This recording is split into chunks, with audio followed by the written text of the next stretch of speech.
wabarakatuh. Innal hamdalillah nahmaduhu wa nusalli wa nusallimu ala rasulil karim amma ba'd. Faqad qala Allah subhanahu wa ta'ala fi muhkam tanzilih. A'udzu billahi minasy syaithanir rajim. Bismillahirrahmanirrahim. Walaqad arsalna fihim munzirin. Fanzur kaifa kana 'aqibatul munzirin. Illa 'ibadallahil mukhlasin.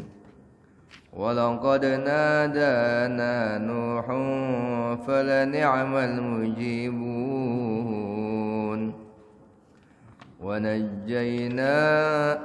ونجيناه وأهله من الكرب العظيم وجعلنا ذريته هم الباقين وتركنا عليه في الآخرين سلام على نوح في العالمين Inna kadzalika najzil muhsinin. Alhamdulillah wa syukur ala ni'amillah. Kita bersyukur kepada Allah Ta'ala atas nikmat iman, nikmat Islam, nikmat kesehatan, juga nikmat taufik untuk bisa melaksanakan sholat fardu berakhir dengan berjamaah, kemudian zikir dan doa ba'diyah. Kemudian sekarang kita melanjutkan tentang kajian tafsir Al-Qur'anul Karim. Sekarang masih surat As-Saffat, juznya juz 23, surat yang ke-37, ayatnya yang ke-73 juga, ayat yang ke-73 dibalik. Bismillahirrahmanirrahim. Walaqad arsalna fihim munzirin, dan sungguh lam ibtida qadnya ya tahqiq kan masuk kepada fi'il madhi, dan sungguh kami telah mengutus fihim kepada mereka atau kepada di tengah-tengah mereka munzirin, para pemberi peringatan, yaitu para rasul. Fangdur, maka perhatikanlah, maka lihatlah, kaifa kana, bagaimanakah jadinya, akibatul mundarin, akibat ataupun kesudahan orang-orang yang diberi peringatan. Kan munzir, pemberi peringatannya, rasulnya, nabinya, da'inya. Kalau mundar, umatnya, kaumnya atau yang diberi peringatan. Illa, kecuali ibadallah, hamba-hamba al-mukhlasin, yang dibersihkan dari dosa atau yang diselamatkan dari dosa. Walaqad nadana, dan sungguh telah berdoa kepada kami. Siapa? Nabi Nuh alaihissalam. Fala ni'mal mujibun, maka sebaik-baik yang memperkenakan doa yaitu Allah Subhanahu wa ta'ala. Kami yaitu Allah Subhanahu wa ta'ala. Wa ja'alna, dan kami telah menjadikan dzurriyyatahu, anak cucunya, keturunannya, hum, mereka, al-baghin, kaum yang tetap atau yang melanjutkan keturunan. Nanti dijelaskan. Wa tarak, dan kami telah meninggalkan alaihi, ke atas Nabi Nuh alaihissalam, fil akhirin, generasi yang datang kemudian, salamun, kesejahteraan, yaitu keselamatan. Buat siapa? Ala Nuh, atas Nabi Nuh alaihissalam, fil alamin, kepada seluruh alam. Inna kadzalika najzil muhsinin, demikianlah kami membalas kepada orang-orang yang berbuat baik. Innahu min ibadinal mu'minin, sesungguhnya Nabi Muhammad SAW min ibadina, sebagai daripada hamba-hamba al-mu'minin yang beriman. Summa aghraqna, dan kemudian kami tenggelamkan siapa? Al-akhirin, yaitu orang-orang yang lain, maksudnya orang yang tidak beriman kepada Allah Ta'ala, atau kaumnya yang tidak iman kepada Allah dan Nabi Nuh alaihissalam. Lalu rahmatullah,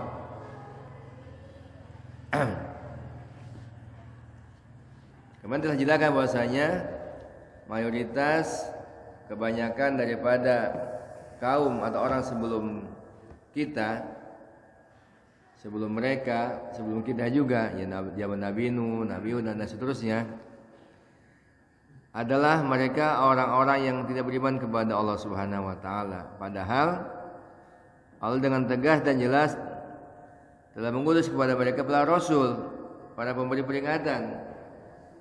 Maka kalau zaman dahulu ada dalam satu masa Nabi, pada satu kaum satu masa Nabi itu beberapa nabi. Beberapa nabi. Demikian pula zaman nabi-nabi yang lain, zaman Nabi Hud, Nabi Saleh, Nabi Ibrahim, Nabi Ismail. Itu Nabi Lut dengan Nabi Ibrahim itu dalam satu masa, di masa yang sama, di waktu yang sama.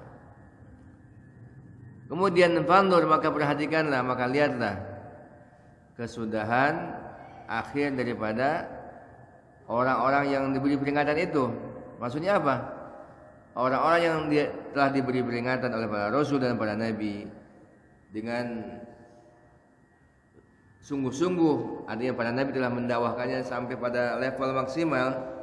Kalau nabi itu sampai 950 tahun misalnya, kemudian mereka tidak menerimanya, bahkan mendustakannya, bahkan menganiaya para nabi-nabi tersebut. Maka apa? Maka Allah Ta'ala telah menghancurkan mereka. Pandur, maka perhatikan bagaimana kesudahan orang-orang yang diberi peringatan itu, tentu yang menolaknya. Illa ibadallahil mukhlasin, kecuali hamba-hamba Allah yang disucikan dari dosa, yang dibersihkan dari dosa. Intinya adalah ketika Allah Subhanahu wa taala mengutus kepada kaum yang zalim, kaum yang kafir, yang musyrik, kemudian mereka tidak menerimanya bahkan mendustakannya, maka konsekuensinya adalah Allah Subhanahu wa taala akan menolong para nabi-nabi tersebut dan akan menyelamatkan orang beriman yang mengikuti nabi tersebut. Tetapi sebaliknya Allah akan membinasakan, menghancurkan, bahkan menghabiskan kaum-kaum yang zalim tersebut, sebagaimana kaum Nabi Nuh alaihi salatu wassalam. Kemudian apa? Bagaimana dengan orang yang berimannya? Nabi Nuh juga kaumnya atau umat yang iman kepadanya yang hanya 82 orang saja. Walaqad nadana Nuhun falani'mal mujibun. Sungguh dan sungguh Nabi Nuh telah berdoa. Doanya bagaimana? Rabbi, singkat sebenarnya. Rabbi ini maghlubun fan tasir. Ya Allah, saya ini kalah, maka tolonglah saya. Tolonglah saya. Dalam ayat yang lain panjang, Rabbi la tazar 'alal ardi minal kafirina dayyara innaka in tazarhum yudhi'u ibadak wala ila fajiran kafara. Ya Allah, kau jangan kau biarkan satu orang pun orang kafir menghuni dunia ini. Karena kau biarkan mereka, maka mereka akan menyisakan hamba-hambamu, dan tidaklah mereka beranak pinak atau melahirkan kecuali kaum yang kafir juga. Maka apa? Maka Allah hancurkan mereka. Tapi Bapak sekalian, diingat dakwahnya sudah berapa lama? 950 tahun. Terus bagaimana jarak doa beliau dengan dikabulkan doanya? Itu bukan langsung kayak makan cabai. Kita kan doa, dakwahnya belum, doanya banyak. Dakwahnya belum. Diingetin dulu. Ada orang yang zalim, ingetin dulu. Kalau ada penjahat, ingetin dulu. Kalau al-maksiat, ingetin dulu. Kalau yang kafir apalagi diingetin juga. Kalau diingetin ternyata nggak mau juga, nggak mau sadar juga, malah menganiaya, mengintimidasi, mendusta dan seterusnya, doa pasti doanya Allah kabulkan. Cuman dia nggak derek gitu, nggak langsung. Sebagai gambaran apa? Nabi Nuh alaihissalam begitu boleh doa, apa Allah tidak? Allah wahyukan kepadanya akan buat kapal. Sekarang kita bayangkan pada zaman itu memang Nabi Nuh ahli dalam perkayuan. Tapi dengan alat yang ada pada zaman itu untuk membuat kapal yang besar yang bisa menampung 80 orang plus semua binatang ternak yang sepasang-sepasang yang ada di dunia, gimana kira-kira? Anihmil biha min bithnain zawjain. Karena kapal Nabi Nuh ini bukan dihuni oleh manusia, bahkan dihuni oleh semua binatang makhluk binatang ya itu sepasang-sepasang. Ya sama dengan kapal-kapal yang sekarang itu. Kapal-kapal kargo sekarang itu lebih kurangnya, atau kapal penumpang aja kan kadang-kadang emang muat 4.000 5.000 penumpang, tapi kan enggak muat apa? Makhluk lain ya enggak? Paling mobil ya berapa biji lah gitu. Nabi Nuh alaihissalam dengan alat yang manual, bukan pabrikan tanpa alat bantuan apa? Bantuan mesin kayak sensor dan sebagainya. Itu buat kapal. Berapa lama? Bisa bertahun-tahun itu. Kalau mungkin kata yang pernah tinggal Pak Pependa, tinggal Cirebon kan, atau mungkin punya saudara yang tinggal di mana? Di pesisir. Bikin perahu berapa lama? Bikin perahu.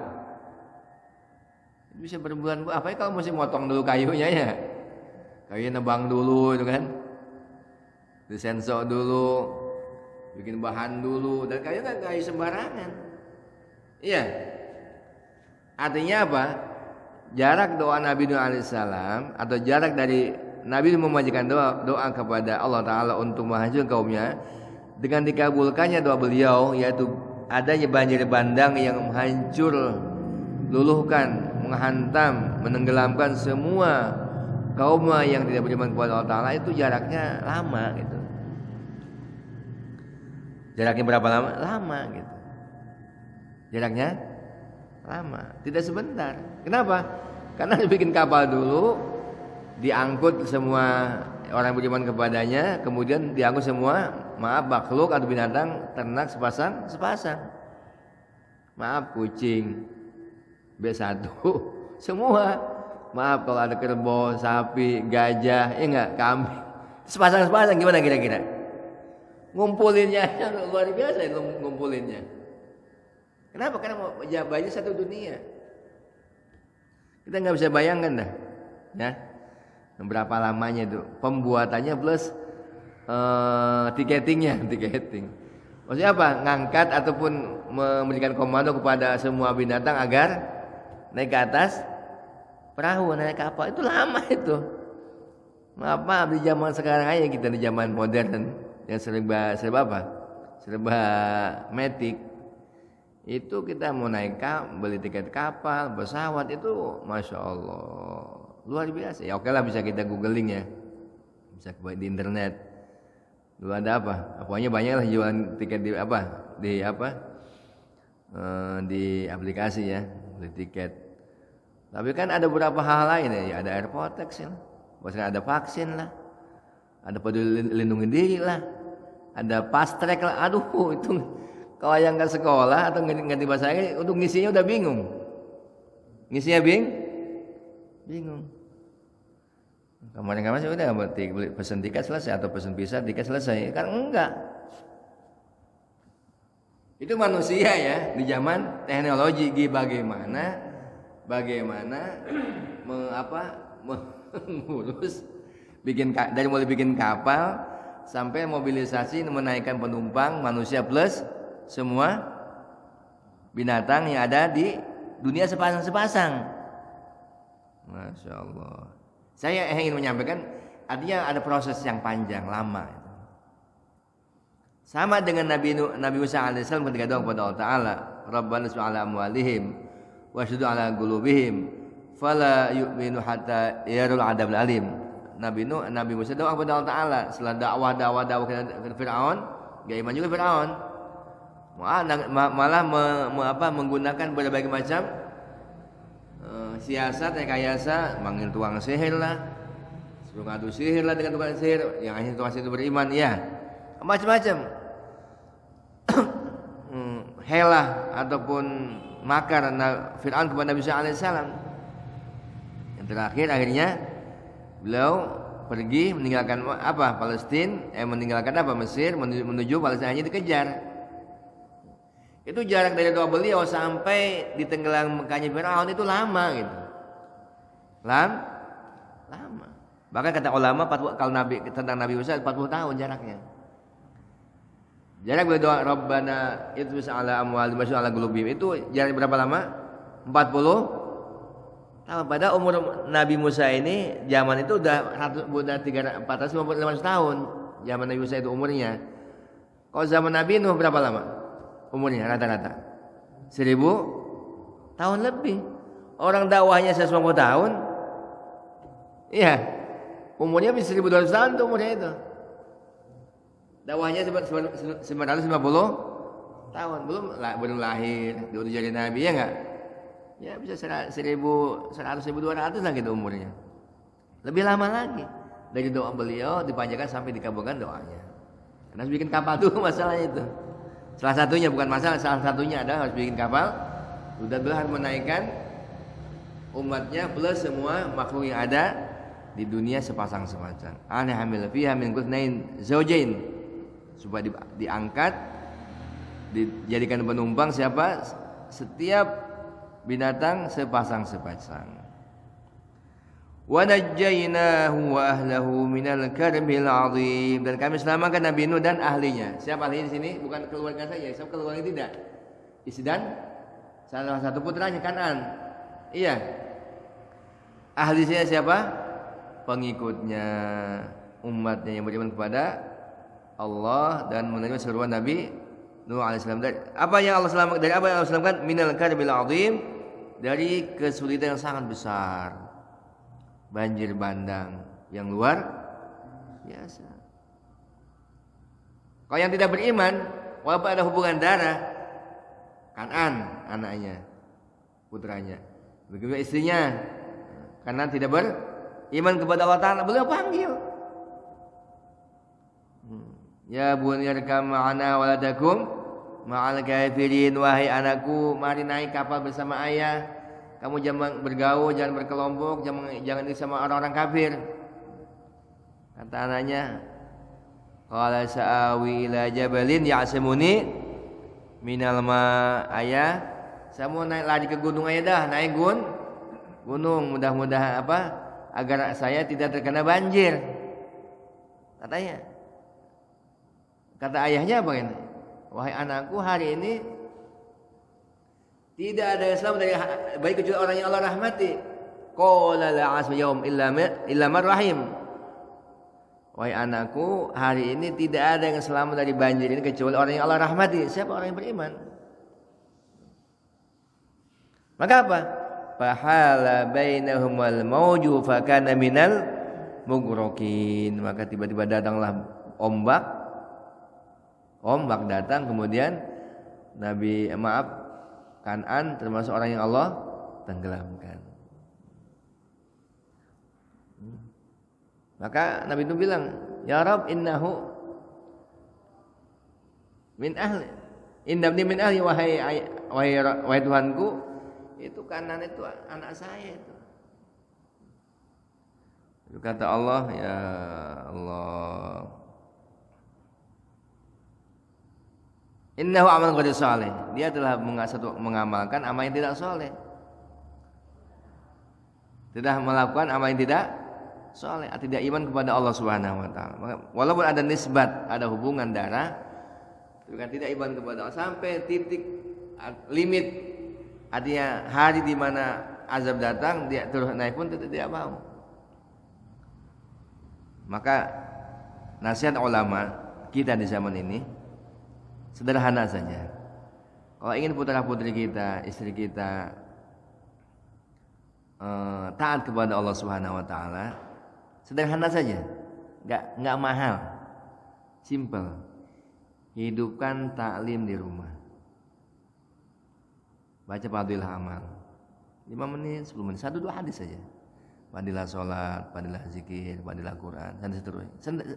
Untuk dasar ya, untuk basic, untuk dasar, agar dia tahu nilai-nilai agama dan agar dia tahu pentingnya agama.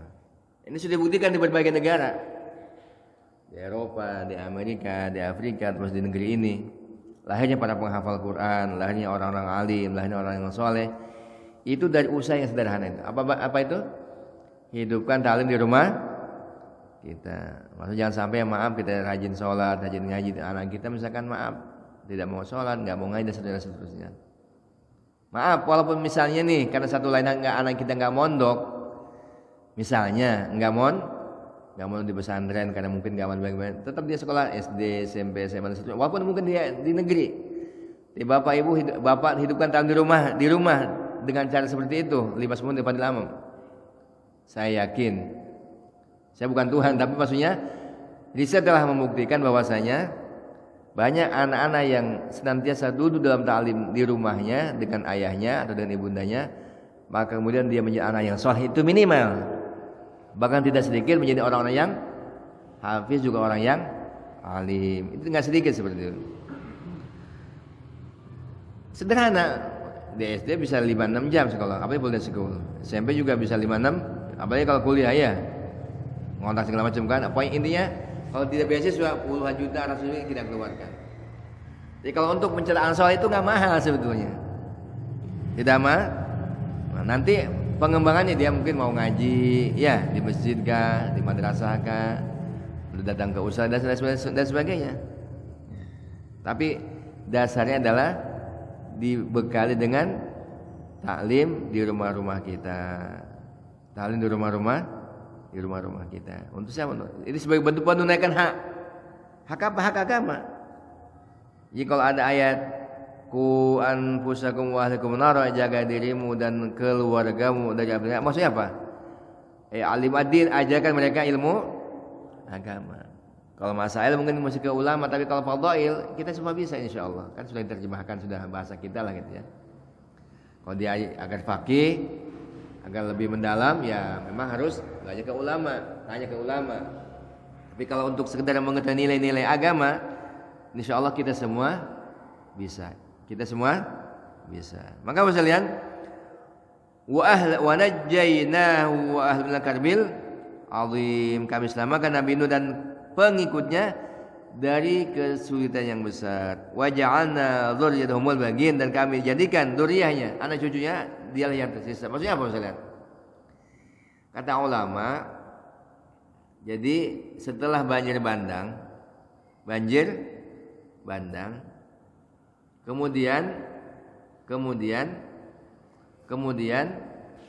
itu yang ada istri dan ada anak cuma Nabi Nuh alaihi salatu wassalam.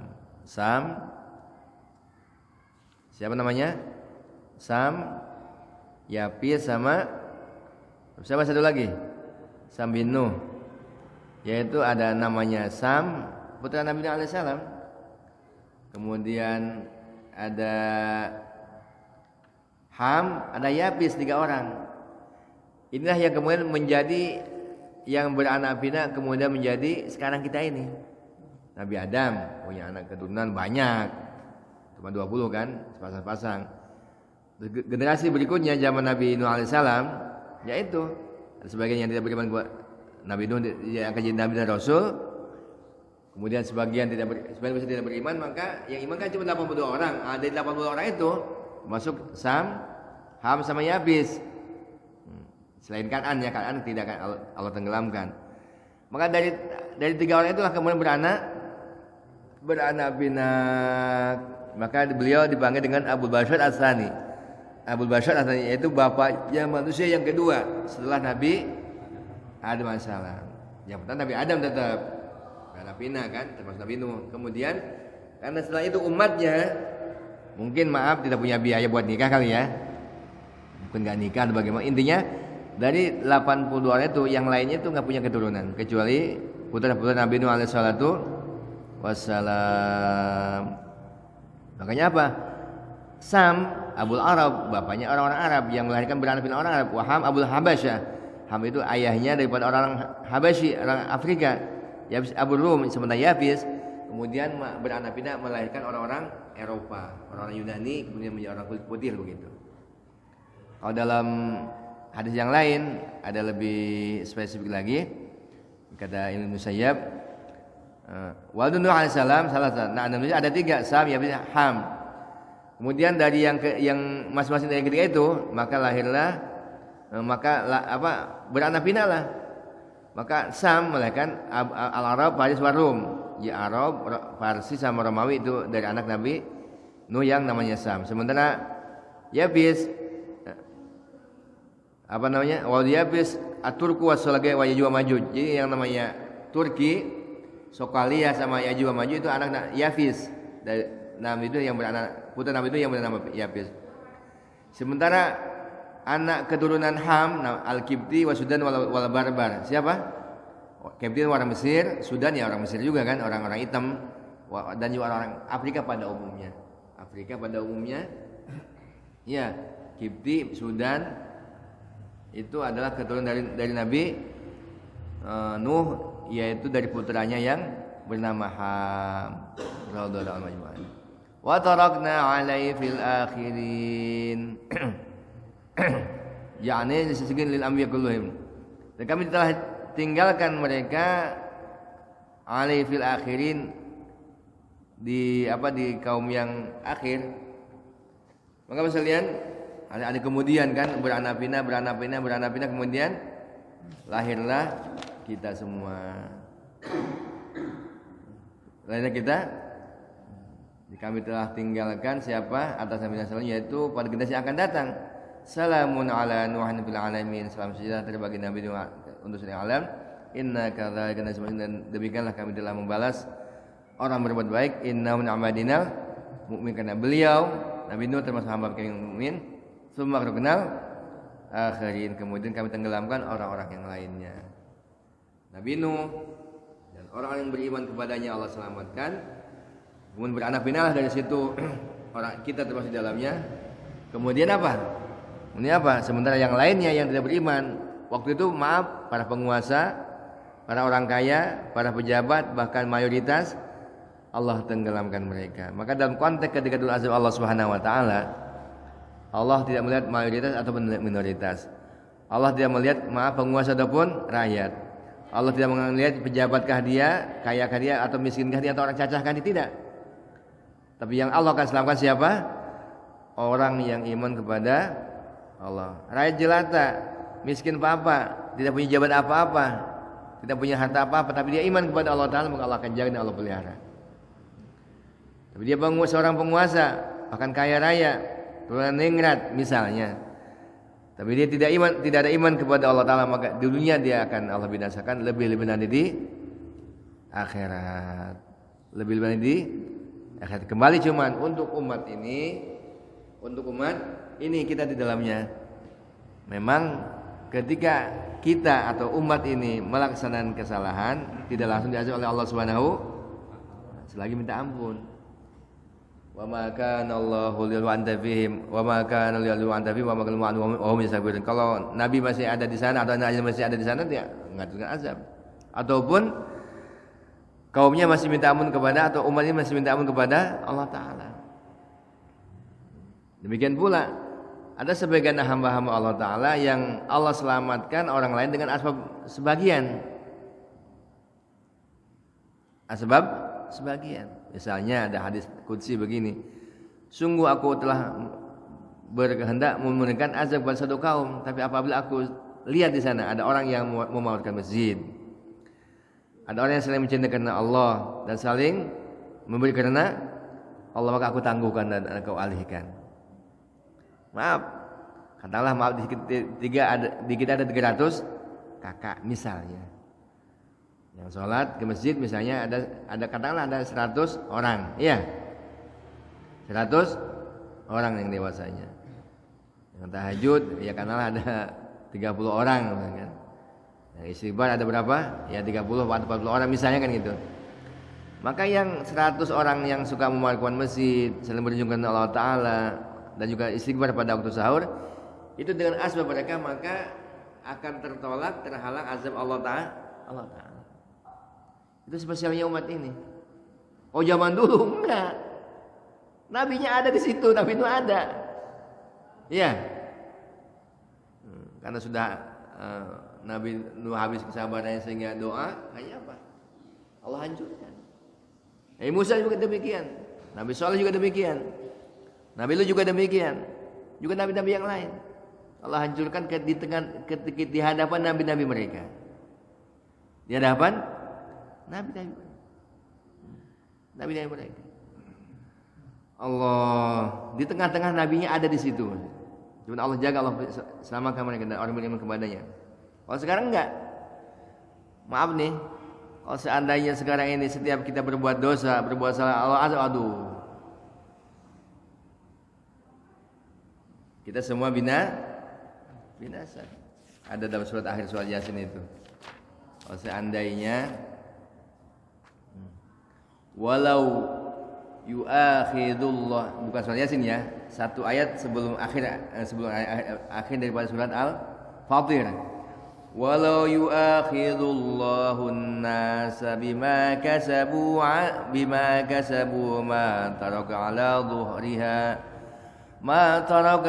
dhahriha min dabbatin walakin yu'akhiruhum ila ajalin musamma fa idza jaa ajaluhum fa innallaha kana bi'ibadihi basira. Dan sekiranya Allah Subhanahu wa taala menghukum manusia disebabkan apa yang telah mereka perbuat, niscaya Dia tidak akan menyisakan satu makhluk pun bergerak yang berada di muka bumi ini. Bayangkan coba ya. Keras nggak ayat ini? Luar biasa. Dan sekiranya Allah Subhanahu wa taala menghukum, mengazab manusia disebabkan apa yang telah mereka perbuat, maksudnya dosa yang telah mereka lakukan, niscaya Dia tidak akan menyisakan satupun makhluk yang bergerak, yang melata, yang bernyawa di muka bumi. Tetapi apa? Dia Allah Subhanahu yang Maha Rahman menangguhkan hukumannya sampai waktu yang sudah ditentukan. Nanti apabila ajal mereka tiba, waktunya tiba, maka Allah Maha melihat keadaan hamba-hambanya. Artinya tidak ada satupun yang akan luput daripada azab Allah kalau mereka tidak taubat. Bahkan kalau umatnya sekalian pagi dosa nih ditangguh sampai berkali dia taubat. Itu.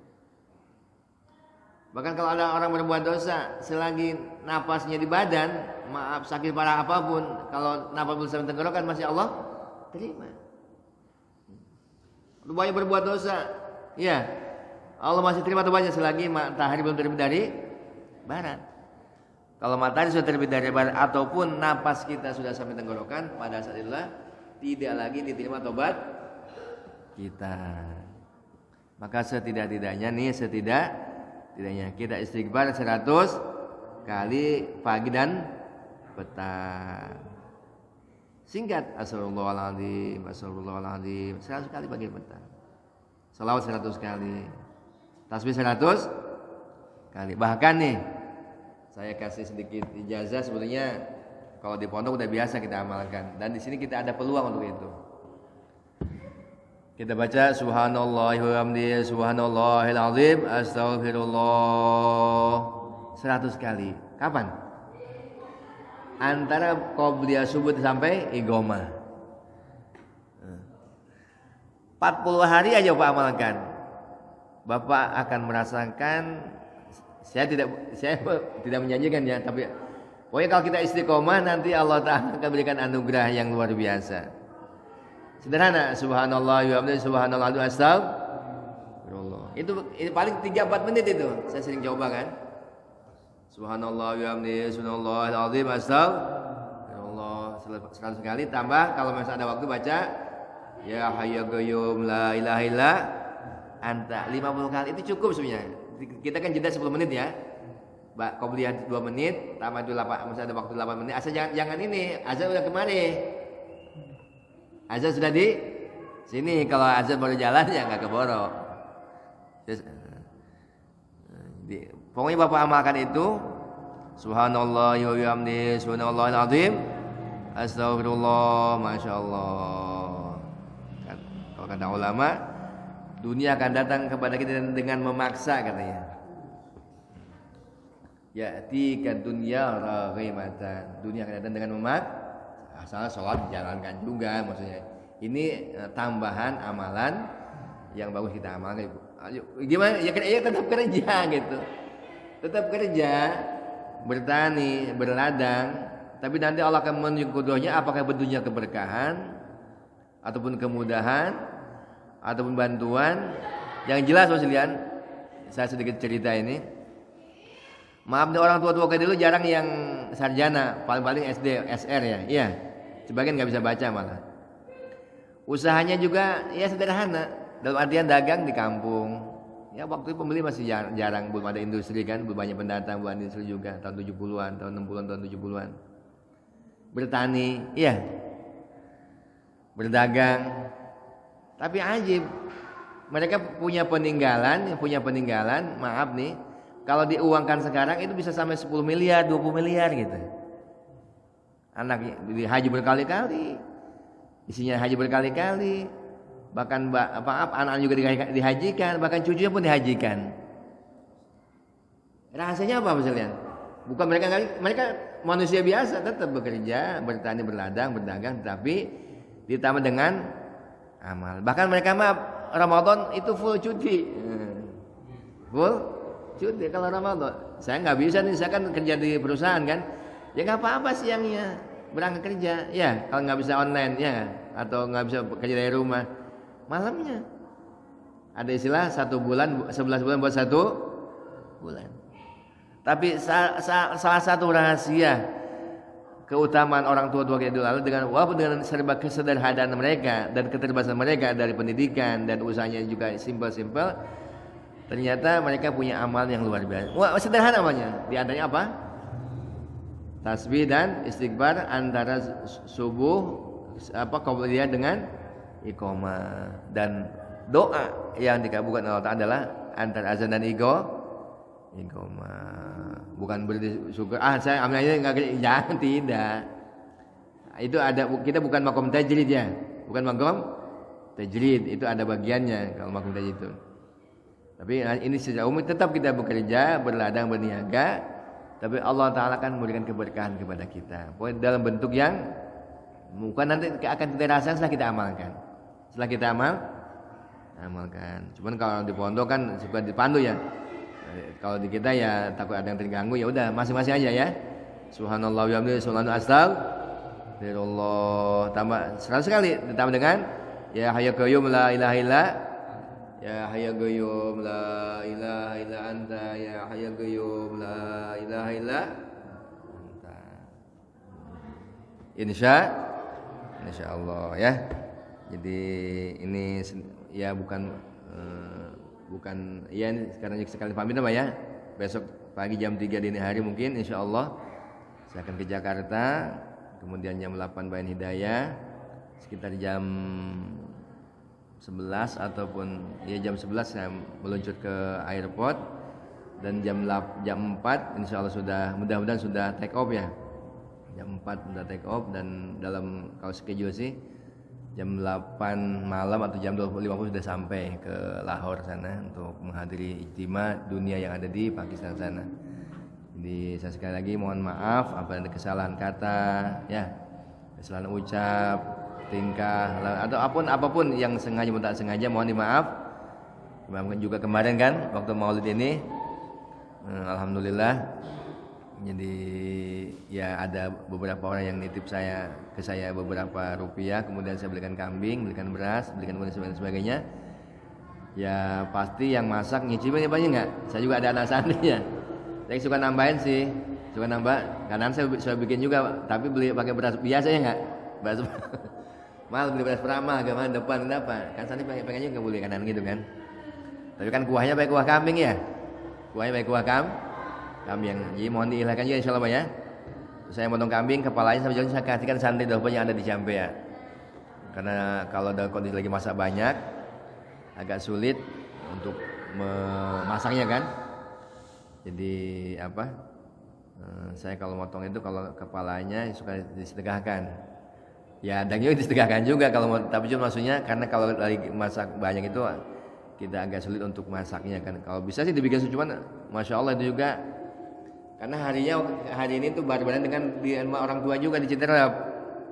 Biasanya ada yang bisa bantuin, ternyata mereka juga sibuk di sana. Jadi cuma ada satu orang yang bisa bantuin.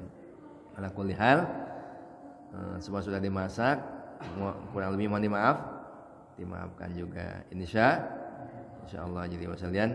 Jadi mudah-mudahan Allah Subhanahu wa taala berikan kepada kita taufik, hidayah dan juga yang berangkat Allah jaga, Allah pelihara, yang diganggu juga Allah pelihara, Allah jaga. Mudah-mudahan kita bisa bertemu pada masa akan datang dalam keadaan semuanya sehat, jasmani sehat, rohani. Insyaallah Pak ya. Subhanakallahumma wa bihamdika asyhadu an la ilaha illa anta astaghfiruka wa atubu ilaik. Assalamualaikum warahmatullahi wabarakatuh.